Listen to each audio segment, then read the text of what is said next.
Friends, welcome my YouTube channel. मैं संपत सिंह आज आपके लिए एक टॉपिक लेके आया हूँ, हाथ व पैर की अस्थियाँ। तो आज हमारा इसके बारे में होगा, इनके बारे में हम डीपली कवर करने वाले हैं। तो चलो शुरू करते हैं। हाथ व पैर की अस्थियाँ यानी ये हमारा जो कंकाल तंत्र होता है उन्हीं के भाग है। हड्डियों की बात हम कर रहे हैं, हाथ में कितनी हड्डियाँ होती हैं, उनके क्या कार्य होते हैं, और पैरों में।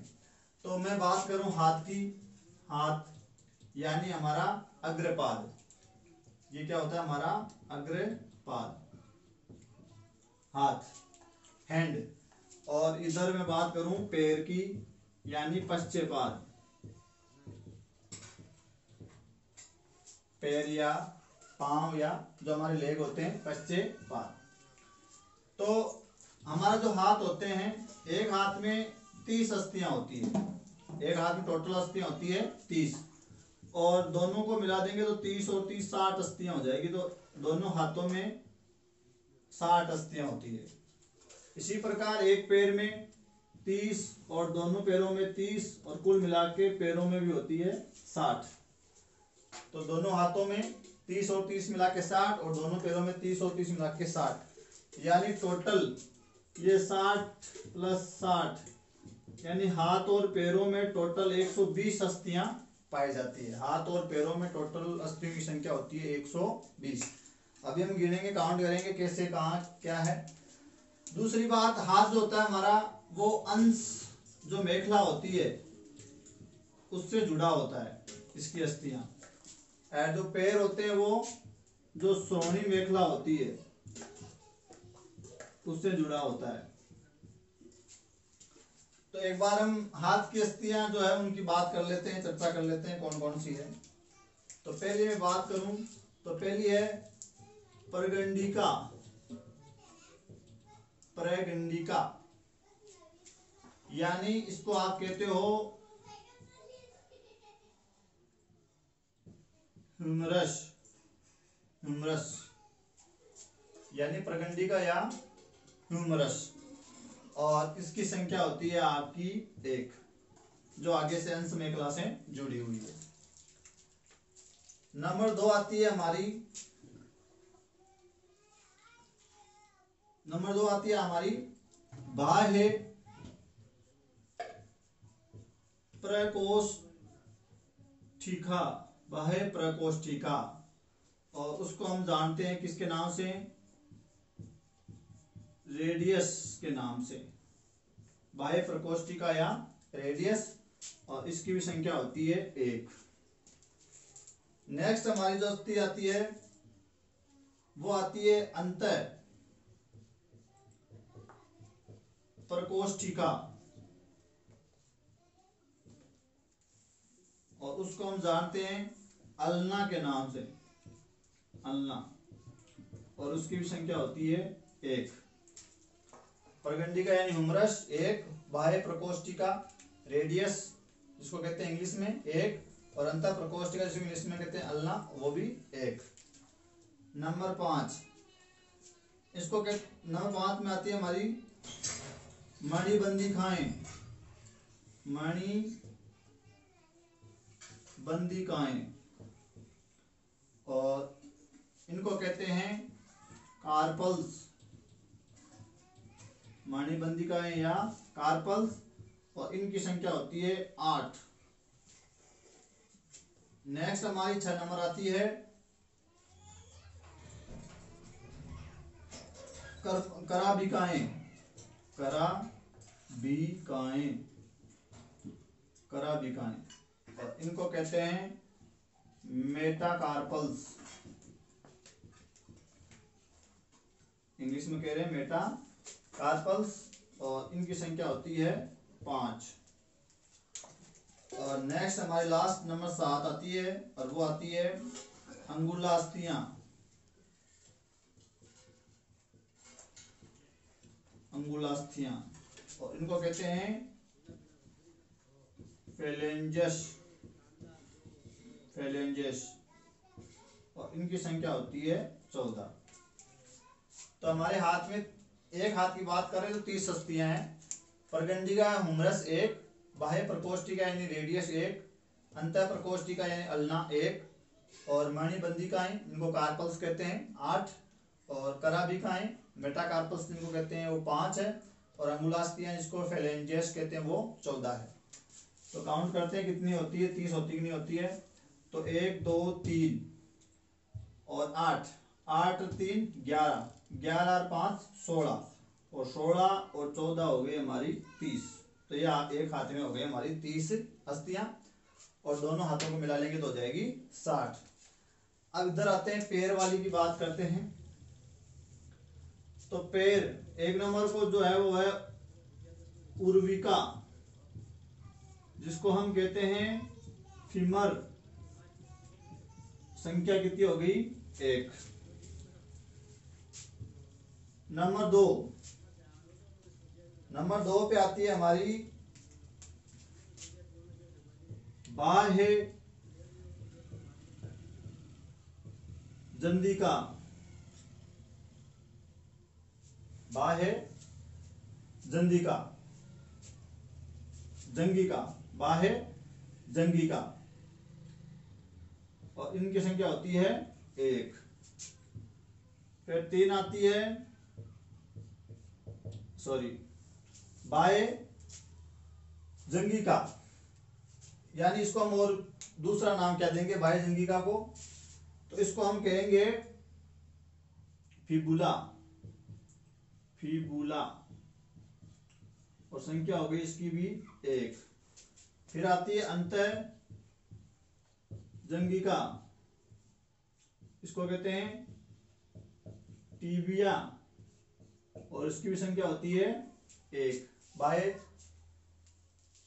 जंगिका यानी फिबुला 1, और अंतः जंगिका यानी टीबिया यानी 1। नंबर 4, इसके बाद आती है हमारे घुटने वाली अस्थि, जिसको कहते हैं जानुफल यानी पटेला, और उसकी भी संख्या होती है 1। जानुफल यानी पटेला, जिसकी संख्या भी कितनी है 1। नेक्स्ट आती है हमारी 5 नंबर गुल्फास्थियां। गुल्फास्थियां, और गुल्फास्थियां को कहते हैं टार्सल्स। ये इधर कार्पल्स है, ये टार्सल्स है, और इनकी संख्या होती है 7।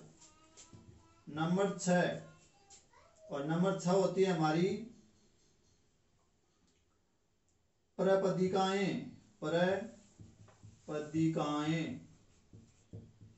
प्रपदिकाएं यानी मेटाटार्सल्स, और इनकी संख्या होती है 5। और लास्ट हो गई हमारी 7 नंबर, और वो हो गई हमारी अंगुलास्थियां।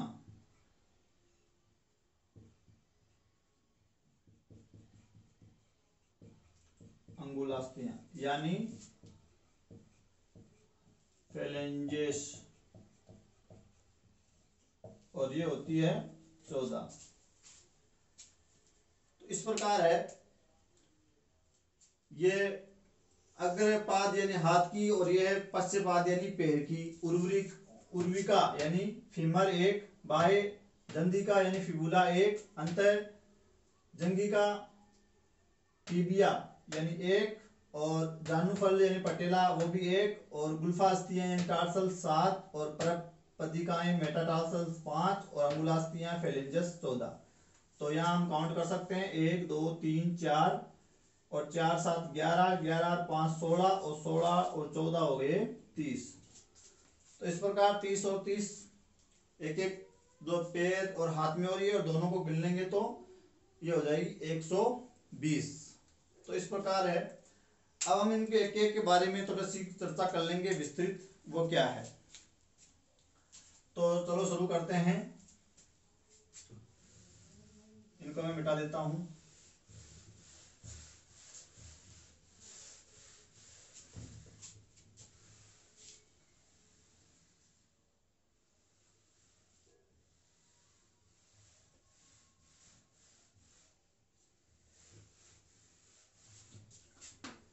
अब पहले हम हाथ वाली जो अस्थि है उनकी बात कर रहे हैं। तो हाथ वाली जो अस्थि जो पहले हमने पढ़ी वो क्या है, परगंडिका, यानी ह्यूमरस।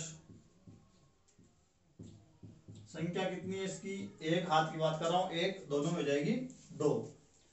अब ये कौन सी अस्थि है, ये हमारे कंधे से लेकर जो कोहनी होती है, तो कंधे व कोहनी के बीच पाए जाने वाले अस्थि को क्या कहते हैं, ह्यूमरस या प्रगंडिका कहते हैं। तो ये जैसे हमारा जो अंश मेखला उससे आगे जो है ये जुड़ी होती है और नीचे से रेडियस और अल्ना से जुड़ी होती है, और ये इधर आगे हमारी कौन सी मेखला, अंश मेखला, कंधे वाली अंश मेखला, और नीचे वाली होती है श्रोणी मेखला।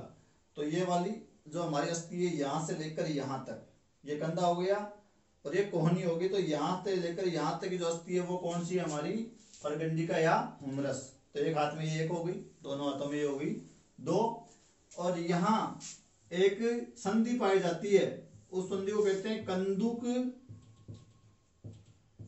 खल्लिका संधि। तो कंदुक खल्लिका संधि द्वारा यहाँ जुड़ी होती है। तो कंदुक खल्लिका संधि कारण हम हमारे हाथ को पूरा ऐसे राउंड कर सकते हैं, तो ये यहाँ जुड़ी होती है अंश मेखला से कंदुक खल्लिका संधि द्वारा। तो ये हो गई हमारे कंधे से लेकर कोहनी के मध्य कौन सी, प्रगंडिका ह्यूमरस, जो कितनी है, एक हाथ में एक है। नंबर 2 हम बात कर रहे हैं, दोनों को एक साथ लेंगे, और वो कौन सी है, बाह्य प्रकोष्ठिका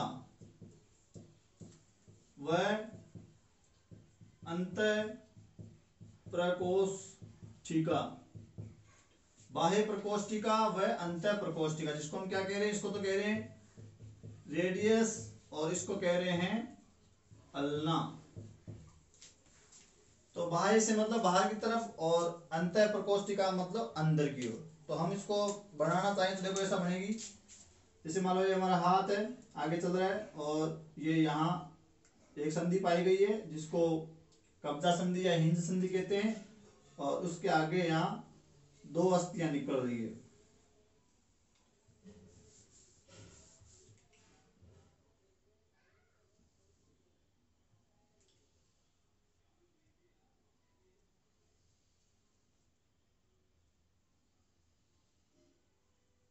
इस प्रकार। तो बाह्य प्रकोष्ठ, जैसे मान लो ये हमारा हाथ है, तो ये वाला हिस्सा हो गया हमारा बाहर की तरफ, जो अंगूठा है वो बाहर की तरफ दिखा रहा है, और ये छोटी अंगुली वो अंदर की तरफ दिखा रहा है। तो ये जो अस्थियां हैं बाह्य प्रकोष्ठिका अंतर प्रकोष्ठिका, वो कहाँ पाई जाती है, कोहनी से लेकर कलाई तक। ये कलाई होगी, ये कोहनी होगी। तो ये कहाँ पाई जाती है, कोहनी से कलाई तक 2 अस्थियां यहाँ। तो याद रखने का तरीका ये, अंदर कौन है, बाहर कौन है। तो ये जो अंगूठा जिधर बाहर की ओर निकला हुआ है, अंगूठे की ओर, तो बाहर की ओर तो होती है कौन सी, रेडियस, यानी बाह्य प्रकोष्ठिका। जिधर हमारा अंगूठा है, तो इधर ये अंगूठा इधर की साइड है, तो इधर कौन सी है, रेडियस है।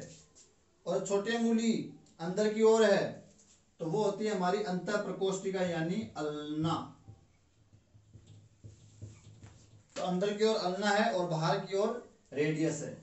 अब जो रेडियस है वो होती है छोटी होती है आकार में, और अल्ना होती है वो होती है आकार में थोड़ी सी बड़ी, और दोनों अस्थियां पूरी लंबाई में एक दूसरे से चिपकी हुई रहती है। ऐसे फील कर सकते हैं अलग अलग यहाँ दबा के, लेकिन पूरी वो लंबाई में चिपकी हुई है। अल्ना है जो अंदर की ओर है, और रेडियस है वो कहाँ है, बाहर की ओर है। ये छोटी है और ये बड़ी है। तो कोहनी से कलाई तक पाए जाने वाली जो अस्थियां हैं वो कौन सी होगी, बाह्य प्रकोष्ठिका अंतः प्रकोष्ठिका यानी रेडियस और अल्ना। चलो आगे बात करते हैं।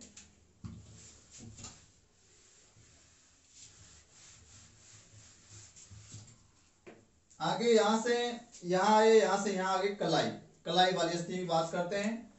और कलाई वाली अस्थियों को कहते हैं मणि बंधिकाएं, मणि बंधिकाएं यानी कार्पल्स जो कहाँ की अस्थियां हैं, कलाई की अस्थियां हैं, यहाँ कलाई में जो हमारी रिस्ट होती है वहां। और इनकी संख्या हमने कितनी बताई थी, 8। अब ये 8 अस्थियां वो 2 पंक्तियों में व्यवस्थित होती है। एक तो हो गई मान लो प्रथम रो यानी प्रथम पंक्ति, और एक हो गई हमारी जो है सेकंड रो यानी द्वितीय पंक्ति में। तो 2 पंक्तियों में ये जो मणिबंधिकाएं हैं वो यहाँ रिस्ट में व्यवस्थित होती है। पहली पंक्ति में 3, 1 2 और 3, और सेकंड जो रो है उसमें जो पीछे बच गई 8 में से 3 को निकाल देंगे तो 5, यानी 1 2 3 4 और 5। तो प्रथम पंक्ति में 3 आती है और द्वितीय पंक्ति में आती है 5। इनको नाम भी दिया गया है, जैसे ये हो गई मध्य मणिबंधिका, मध्य मणिबंधिका। ये हो गई बाह्य मणिबंधिका, और ये जो अंदर वाली है उसको कहेंगे अंतः मणिबंधिका। तो तीनों का नाम दे दिया, बाह्य मध्य हुए अंतः मणिबंधिका। फिर जो ये जो 5 इनको भी नाम दिया गया है, जैसे ये है इसको कहते हैं ट्रेपी, ट्रेपीजियम, इसको क्या नाम दे दिया, ट्रेपीजियम। दूसरी को ट्रेपीजाइड, ट्रेपीजाइड, इसको सेंट्रेली, मध्य वाली को, और इसको कहते हैं मैग्नम,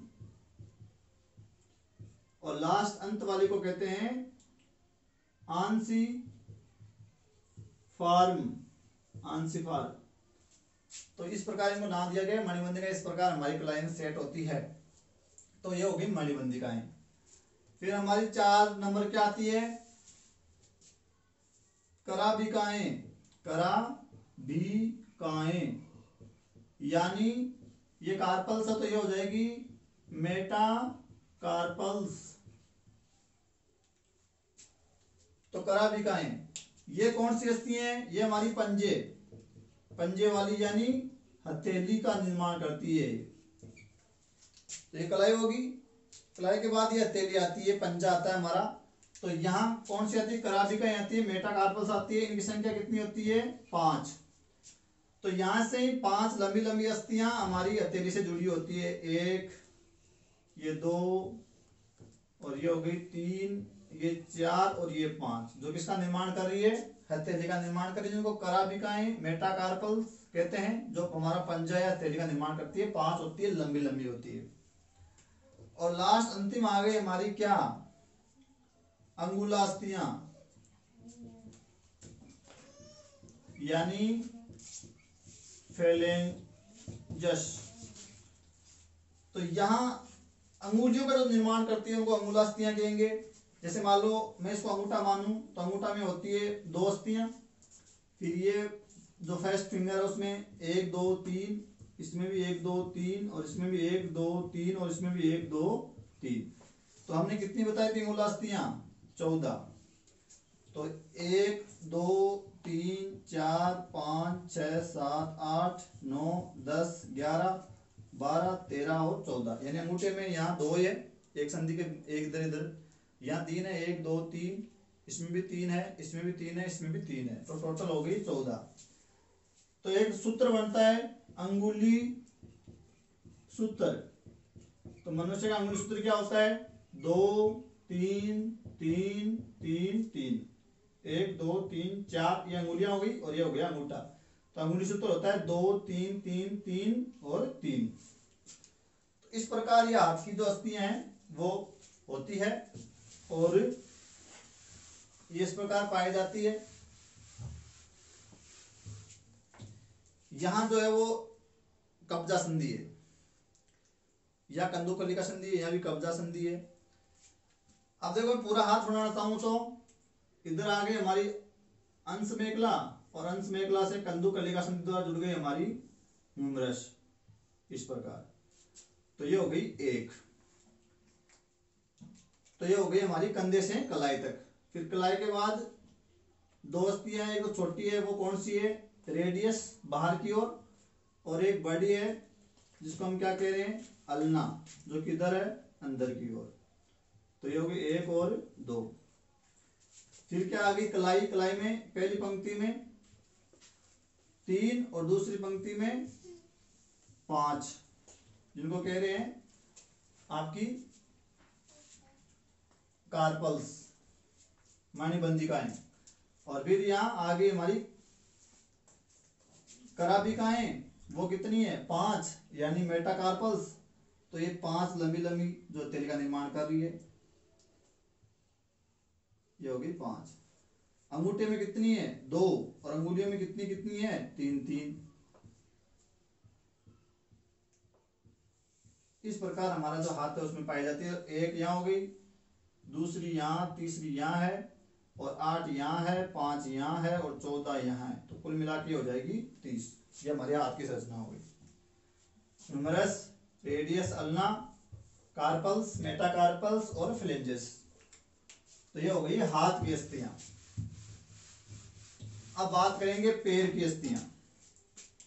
तो पैर की अस्थियां पहले हमने पढ़ी क्या, उर्विका यानी फीमर। कितनी अस्थियां हैं, एक पैर में 1, पश्चेपाद की बात कर रहे हैं, दोनों में हो जाएगी 2।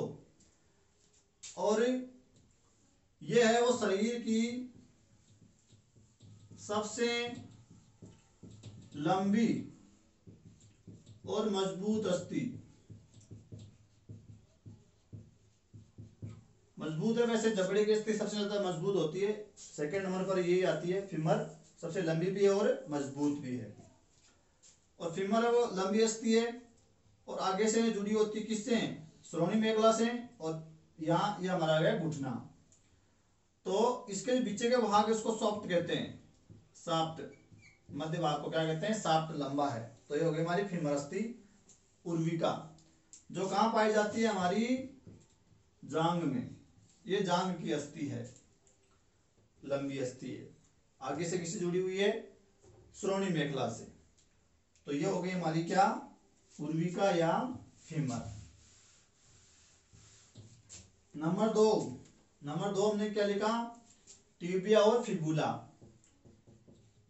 टीबिया एंड फिबुला, यानी टीबिया यानी अंतर जंगिका, और ये हो गई बाह्य जंगिका। अंतर और बाह्य, अंतर का मतलब अंदर की ओर है, और बाह्य का मतलब बाहर की ओर है। तो टीबिया फिबुला को हम साथ में पढ़ते हैं। तो ये हमारे घुटने से लेकर जो टखना है वहां तक पाई जाती है, घुटने से टखने तक, यानी इनको आप क्या कह सकते हो, पिंडली की अस्थियां। पिंडली की अस्थियां पिंडली में पाई जाती है, हमारी पिंडली जो होती है वहां। तो ये हो गई यहां से लेकर यहां तक फीमर, और नीचे आ गई पिंडली।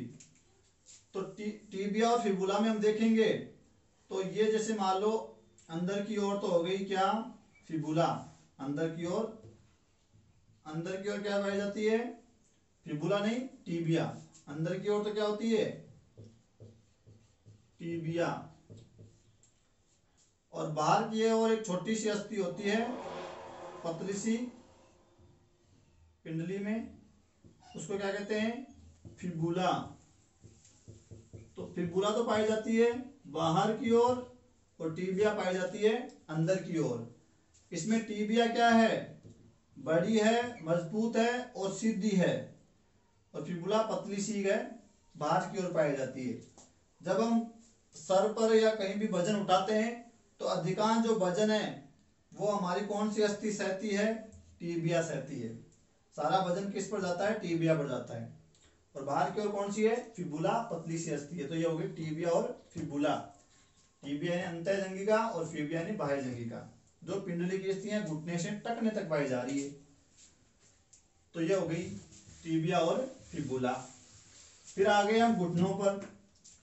तो घुटनों के ऊपर जैसे मान लो ये हमारी फीमर आई, और फीमर में यहाँ एक त्रिभुजाकार चपटी, एक वर्तिकाकार एक संरचना पाई जाती है, जिसको घुटने की अस्थि या नी केप कहते हैं।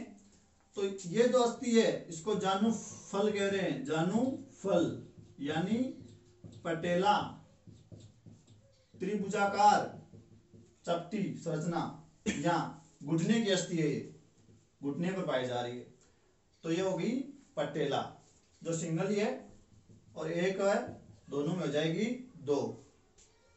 उसके बाद आगे आगे हमारी टिबिया और फिबुला आई गई। उसके बाद हमारी क्या आएगी, गुल्फास्तियां आएगी। गुल्फास्तियां यानी टार्सल्स, और ये हमने कितनी बताई थी, 7। ये 3 पंक्तियों में सेट रहती है, 3 पंक्तियों में। वो कितने पंक्तियों में थी, 2 पंक्तियों में, ये होती है 3 पंक्तियों में। ठीक है, गुल्फास्तियां जो हमारे किसका निर्माण कर रही है, टखने का निर्माण कर रही है। और यह आपको एक ध्यान रखना है, केल के नियम, केल के नियम इन्हीं अस्थियों में से है, टार्सल्स में से 7 में से एक है, जिसका नाम क्या है, केल के नियम। जो 3 पंक्तियों में सेट है उनमें से एक है केल के नियम, और वो बनाती है हमारी एडी। तो एडी का निर्माण कौन सी गुल्फास्थि करती है, केल के नियम करती है। तो ये हो गई 7 गुल्फास्तियां, जिसमें केल के नियम किसका निर्माण कर रही है, एडी की, और ये होगी टखने वाली अस्थियां। उसके बाद आती है प्रपदिकाएं। प्रपदिकाएं यानी कार्पल्स, ये टार्सल्स होगी, तो ये होगी मेटाटार्सल्स। और तो ये किसका निर्माण कर रही है, हमारे करिए तलवे का निर्माण। जो नीचे का जो पंजा है उसका जो तलवा है, तो तलवे का निर्माण करती है, पैर वाला पंजे का निर्माण। और ये कितनी होती है, 5 होती है प्रपदिकाएं जो हमारी तलवे का निर्माण कर रही है। और लास्ट हमारी आती है अंगुलास्तियां। अंगुलास्तियां जिनको हम क्या कह रहे हैं, फेलेंजेस। और ये कितनी होती है, 14, जो हमारी पैर की अंगुलियों का निर्माण कर रही है। अब यहां जो डायग्राम के रूप में अगर हम देखना चाहेंगे उसी की तरह हाथ की तरह, तो पैर अगर बनाना चाहेंगे तो यह ऊपर आ गई क्या, श्रोणी मेखला, और यहां से कंदुक कलिका संधि पाई जाती है यहां पर भी। और ये हो गई हमारी लंबी सी अस्थि, कौन सी, फीमर। और यहां हो गई एक त्रिभुजाकार अस्थि, कौन सी, पटेला। तो फीमर 1 हो गई, पटेला भी कितनी हो गई, 1। फिर यहां 2 अस्थियां हमारी, अंदर की तो और क्या है, टिबिया, और बाहर की ओर क्या है, फिबुला। तो पतली है और छोटी है, और टिबिया क्या है, बड़ी है, भारी है, जो ज्यादा वजन को उठाती है। टिबिया अंदर और फिबुला बाहर। फिर यहां क्या आती है, गुल्फास्तियां, जो कितनी है, 7 है, जो 3 पंक्तियों में सेट रहती है, जिसमें कैल्केनियम जो होती है वो क्या बनाती है, एडी का निर्माण करती है। और फिर क्या आ गई हमारी प्रपदिकाएं, कितनी है, 5, जो किसका निर्माण कर रही है, हमारे तलवे का। फिर अंगूठे में कितनी है, 2 अंगुलास्तियां, और फिर 3, फिर 3, और फिर भी 3 और 3। तो यहां भी जो अंगुली सूत्र बना पांव का, वो भी क्या बना, 2, 3, 3 और 3, 1, 2, 3, 4 और 5। तो ये जो सूत्र सेम रहेगा। तो ये 1 यहाँ, 1, 2 और 2 यहाँ है, 7 यहाँ है, 5 यहाँ है, और 14 यहाँ है। तो ये भी हो जाएगी टोटल कितनी, 30।